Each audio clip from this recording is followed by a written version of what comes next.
Good morning, everyone. So I prepared this whole speech to give to you all today, and I can't in good conscience give the speech that I was going to give, but that is not to say that I'm going to go off the rails and start freaking out up here, so don't worry, HubSpot. How many of you in the last couple weeks have thought about the criminal justice system and how it's working and who it's affecting? And in that thought process or in those conversations that you were having, how many of you came to the conclusion that it's working effectively and that it's fair to everyone? When I look around this room, I see a microcosm of sort of what happened last night. The people who really cared and wanted to say something came out, but they didn't come out in the numbers that we thought, and the people that said they cared went somewhere else to watch something that was easier to talk about, something that was easier to sort of mull over because it doesn't really affect them.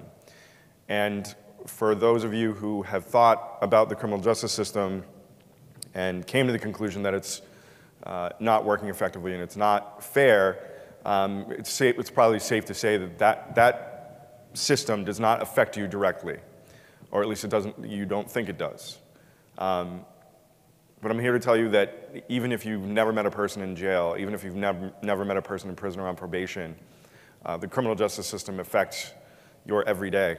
And as a result, not coming to these talks, not listening to the people who are trying to reform the system is just like what happened last night, and we all woke up and we have to deal with this reality this morning. And my reality is that the work that I've been doing is made much, much harder by the person who won last night because of his rhetoric, and that's what it was. It was rhetoric. People were duped into believing that this person was going to change the system, and he did so with just language. No numbers, no facts, no data.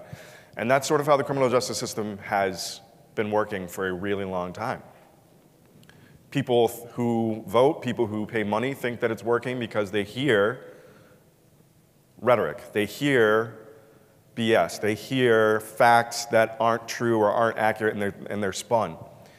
And that has created the biggest civil rights crisis, the biggest human rights crisis of our time.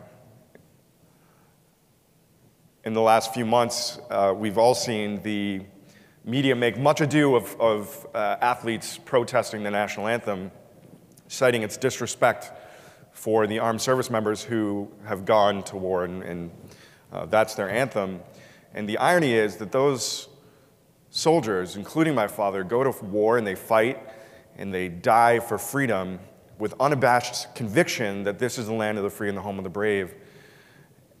And that's just not true. We represent 5% of the world's population. We represent 25% of its incarcerated. There are 2.3 million people 2.3 million people sitting in jails and prisons right now.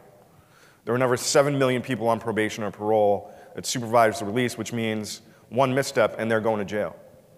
1 in 4 Americans has a criminal record. 70% of the people who are coming out of jails and prisons are recidivating and going back in within the first year.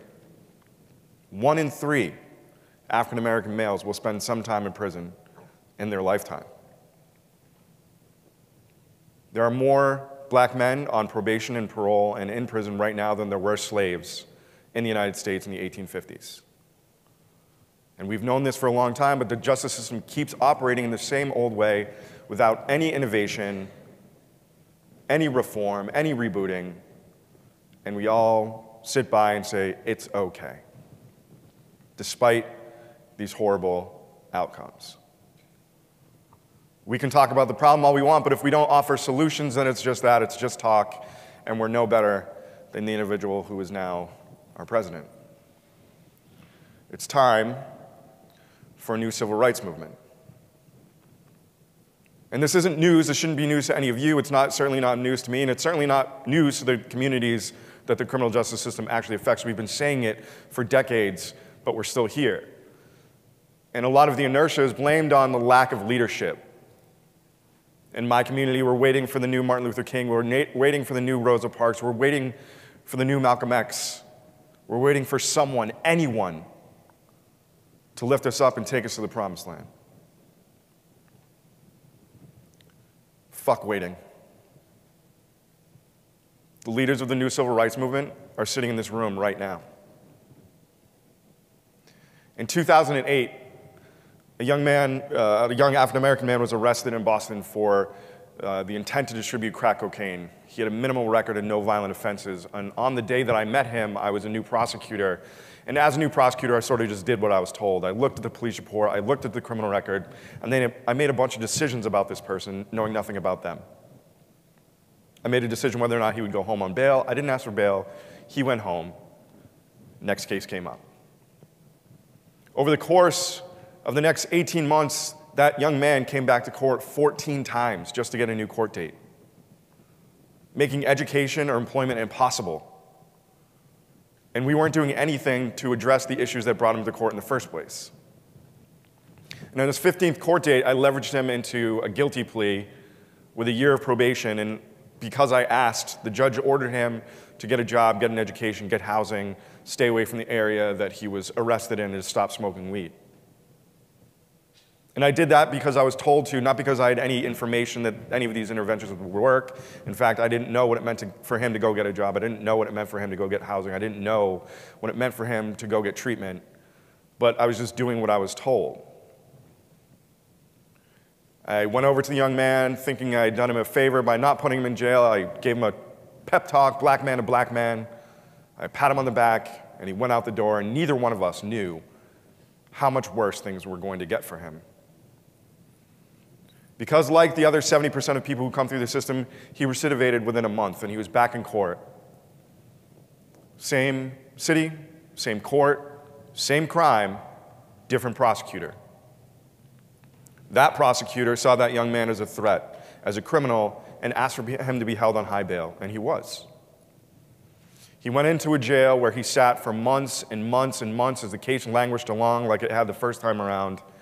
Only this time he stopped fighting. He pled out, and he did 2 years in prison. While he was in prison, he met men that were like him, that he felt loyalty to, and he used them for protection. And that was a gang, and when he came out, that gang membership followed him. And he started hanging out with them in the streets, and he started committing their crimes, started robbing and stealing and picking up guns. And he kept cycling through the system, each time worse than the last, and his already fragile life completely deteriorated, so that when he got out after his last prison sentence for carrying a gun, he was walking down the street, and in a hail of bullets, he died on a sidewalk. His story isn't rare. It's not even unique. It happens all the time, every day, and we sit around and we're okay with it because it doesn't affect us. It's the other. But I have to tell you, ladies and gentlemen, it does. It affects all of us. That's our economy, that's our education, that's our mental health treatment, that's our medicine. Everything as a collective affects us, even though that young man you probably have never met.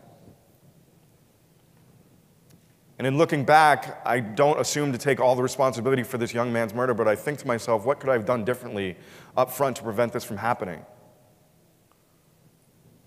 And the short answer is everything. Standing there that first day that I met him, I didn't know that what I was doing had nothing to do with safety.